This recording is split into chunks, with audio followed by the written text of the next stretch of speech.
So everyone, please close your eyes. So think of a person that you trust completely. Someone whose mistakes you would give the benefit of the doubt.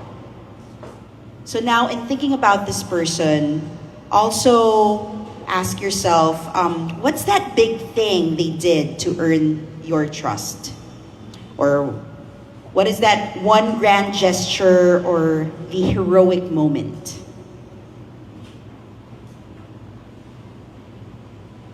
Right? Now open your eyes. So most of you probably didn't think of just one grand gesture. Maybe some of you thought of years of ordinary experiences, consistent showing up, building that trust. So I work with executive leaders and for a living, and in my work, a lot of leaders, or some leaders, mistakenly think that trust is built in this big, grand, heroic moments. But like when they do their crisis speeches or when they face their teams and tell them, trust me, I got this, I got you. But that's not really what the research says, and that's also not what I found working with leaders. So what we found is that trust is really built and lost in moments so small that some leaders never notice that it's even happening. So when we think about trust, and when you were closing your eyes at that time, what are some of the moments that you remembered build trust? When we look at trust, these are made in those little moments, and psychologist John Gottman actually calls this as the sliding door moments. Have any of you here seen the movie Sliding Door? Because it's named after Gwyneth Paltrow's movie. Let's have a raise of hands of those that have seen the movie. No one? So Sliding Doors is about this lady who just broke up with her boyfriend and she rides a train. And in riding the train, the door of the train closes down, and then it's like a choose your own adventure type of thing. In one timeline, she makes it on the train, and on the other timeline, she misses the train by a second because the door slides down. Then the movie unfolds with how her choices are made and how the direction of her life progresses based on that sliding door moment. So similar to that sliding door moment, John Gottman says that we each have that split-second choice to either turn towards someone or also turn away from what he calls a bid for connection or that bid for trust. So John Gottman also shared a story of how that sliding door moment happened in his life, where one day he was so excited to finish his novel. He was reading a mystery novel, wanted to know what was gonna go on, and as he was brushing his teeth, he noticed that his wife was behind him. He noticed her on the reflection, and she was sad. So in that moment, John Gottman had the choice. He was faced with the sliding door moment with the choice to either stop or just go along his night, finish his book, and enjoy his evening. In that moment, John Gottman stopped and he took the hairbrush from his wife's hand and asked her, "Hey, what's wrong?" So in that example, John Gottman turned towards his wife. And that's a great example of a critical sliding door moment. Now, Brene Brown also builds on this theory by what she calls the marble jar.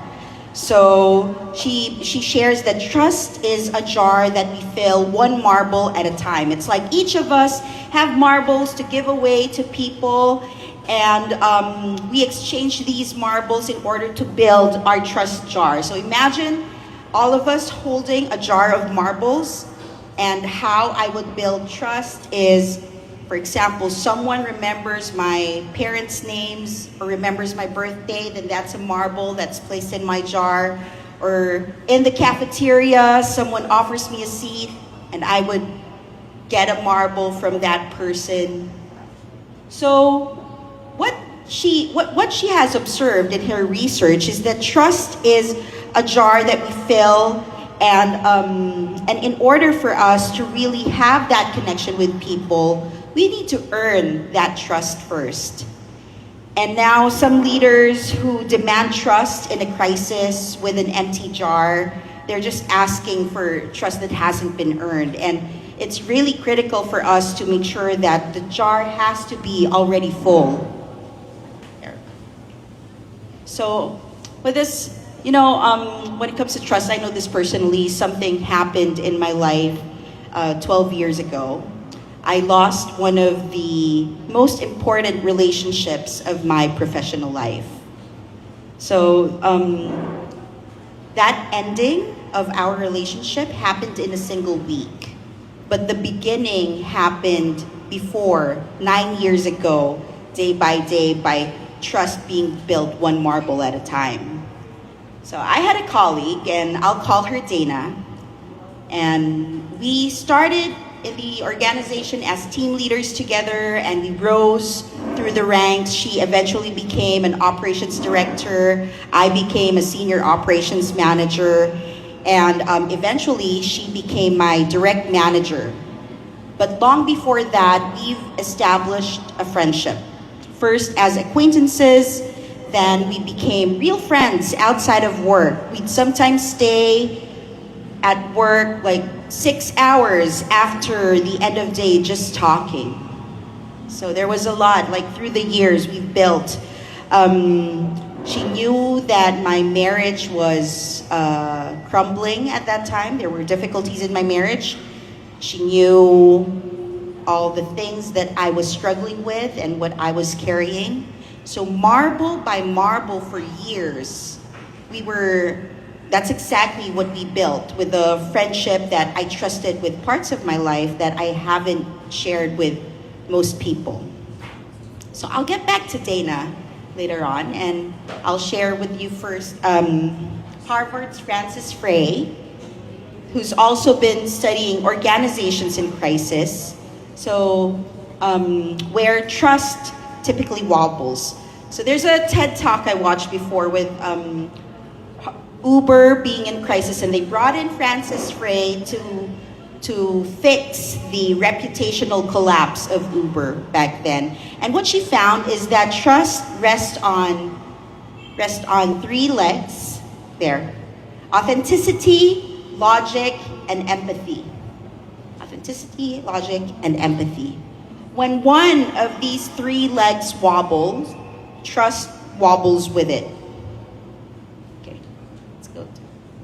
So the logic wobbles when people doubt your rigor or your reasoning. But what we found is it's not usually a competence issue, but more often than not, it's a communication issue. So sometimes the logic is sound, but the way that we are delivering that logic is unclear to the people.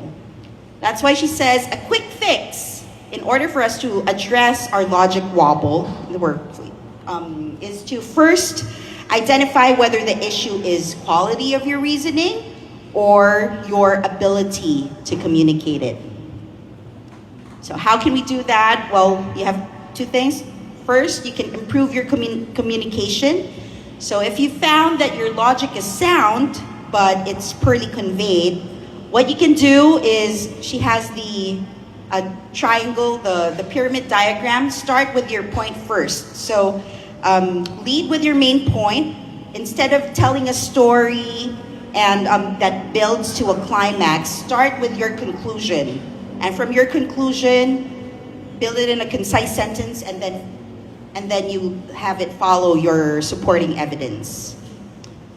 The other thing with logic wobble is also your quality of your reasoning, and what you can do is upgrade your reasoning. If the logic itself is weak, You can address the capability gaps. You can take courses with targeted executive education or have leadership coaching. Read a lot, and also base your stories on data. Make sure that they're backed with data. Now, authenticity wobbles when people sense that you're masking who you are to fit in. You're pretending to be someone else or just trying to fit in.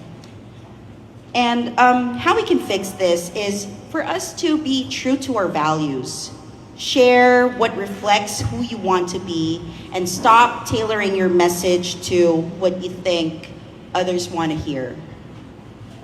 Authenticity, though, is not about saying whatever pops in your head just because you thought of something. Lastly, the third leg would be the empathy wobbles, and this is the most common wobble we have in trust. It's when people believe that you're not really for them.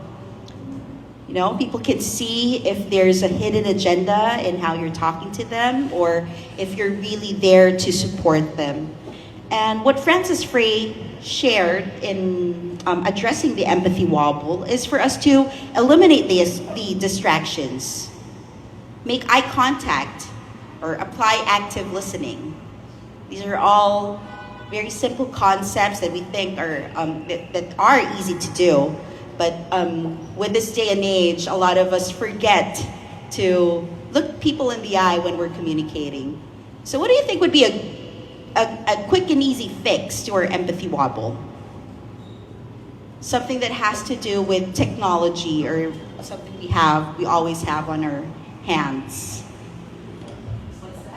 Put your phone down, and that's one of the quickest ways that we can really start building empathy. Put our phones away, because we are able to build better connections when we are facing the person instead of us facing a screen, and helps us build trust. Oops.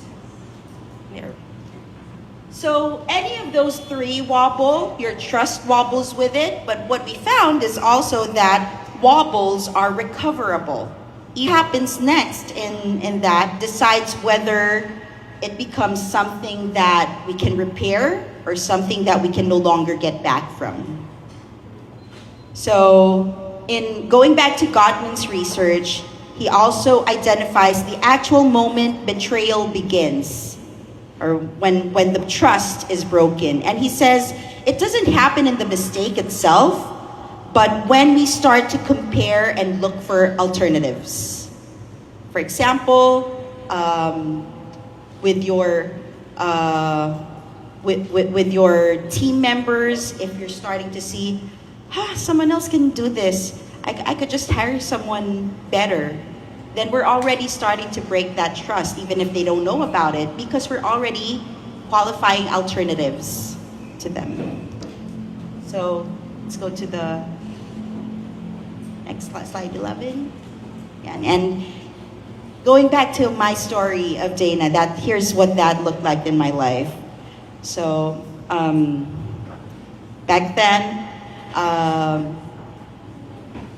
I told Dana, because at that time, I was recently diagnosed with bipolar disorder. I wasn't familiar with this mental health condition. It was new.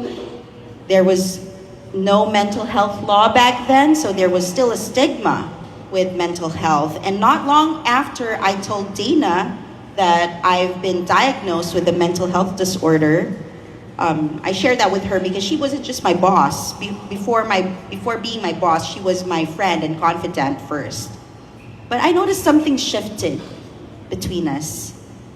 And looking back, I start to wonder if Dana stopped seeing me as a friend and more of as a risk to manage. Because she was also my boss, and I fully understand that a leader building a high-performing team might have started seeing me as a risk to manage. So once that happened, once I've disclosed my bipolar disorder, everything else became easier to justify. So I took a sick leave, and when I came back, she invited me for a coaching session. So she sat me down, called me for that coaching conversation, and yet it felt odd. It didn't feel like a coaching conversation when I was talking to her. And so I asked her directly, "Are you managing me out?" She said no. She said that she was concerned about my mental health and that maybe a day shift job or a non-BPO work would be better for me. And it was okay. We went along. Okay, we went along with it. But then the next day, I was surprised to get a show cost notice for a no-call, no-show. And for those of you in the BPO, you know how deadly a no-call, no-show is. So, and in this situation, I had texted her. She acknowledged my text. They were there sitting in our thread. So I didn't understand what was going on. And I ended up in an HR admin hearing crying because, man, I didn't know this would happen to me or what was going on. And worse than crying, I felt humiliated that a private disclosure that I've made to a friend, because I was talking to her as a friend, was now sitting in a case file. So the hearing went on. I was exonerated. And for news, you're exonerated. No harm done. But, you know, at that time, me being exonerated didn't matter.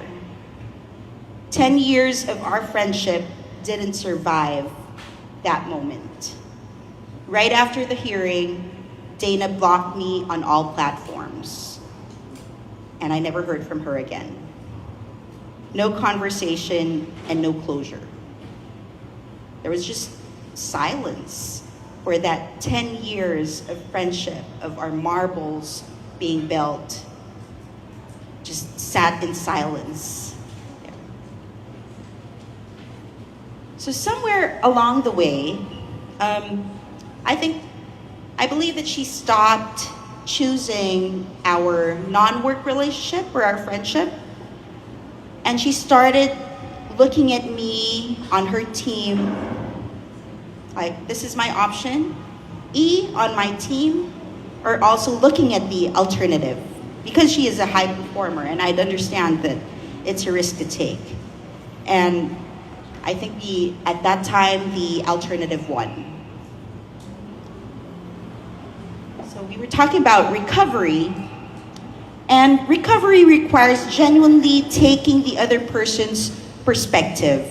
The wrong party has to actively forgive in order for you to recover, and the person who broke the trust has to earn it back through sustained, over-delivered reliability.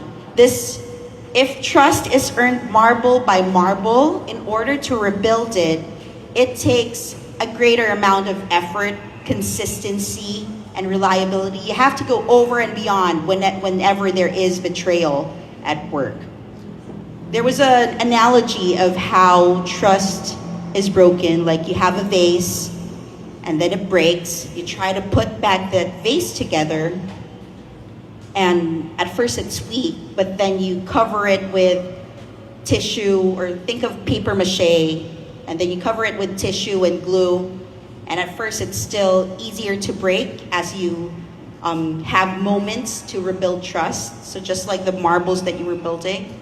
But then as you cover that vase with more layers of tissue, it can eventually be stronger than the original vase itself. Imagine if you wrap like hundreds of tissues and glue around that vase, throw it again, it might just bounce back to you because it's now been reinforced. So, so you have to have forgiveness and also earning through over-delivered reliability. Not one gesture, but consecutive rounds of earning that trust. And in practice, it also requires that both parties are willing to rebuild trust. So I still miss Dana up to this day. It's been over 12 years or so, and I miss her some days more than the other days. I have wanted to repair this friendship for years. But because repair takes two, I've also come to respect that that decision isn't mine alone to make. And going back, I'll just move on to how nature also gives us a stark version of reciprocity and trust. So when we look at this, trust isn't just human, it also happens in nature. And we'll talk about the vampire bats. So they feed on blood in order to survive. And on any given night, roughly 7% of adult vampire bats fail to find blood. For bats that are under 2 years old, or that goes up to 1 in 3 die. So if they go 3 consecutive nights without blood or without any feeding, the bat dies. So bats that do get to hunt and return to their roost will regurgitate blood so that they can feed a starving roost mate. So they share each other's blood that they collected. But what nature has found is they would do this. They would feed others in their roost with relationships established on reciprocal trust. So there's already that ongoing relationship where sometimes I would be feeding you, other times you would be feeding me. But you know what? That system only exists because at some point, one bat took the first uninsured risk of giving without knowing it would come back.